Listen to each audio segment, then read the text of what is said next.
একটি মেন্ডেলিন হাঁসের বাচ্চা দিচ্ছে, মানে ডিমে তাও দিচ্ছে। সারস পাখি এসে বসলো, ওকে আসলে ডিস্টার্ব করার জন্যই। কতটা নিষ্ঠুর হলে এটা করতে পারে বলেন তো আপনারা?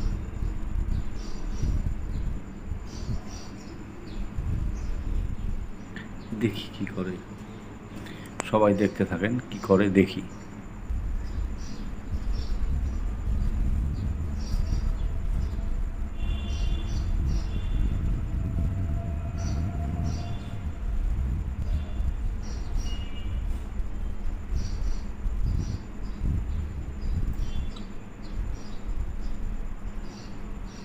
ও রিয়াকশন নিচ্ছে বাচ্চাকে বাঁচানোর জন্য। এটা সবাই মানুষের ক্ষেত্রে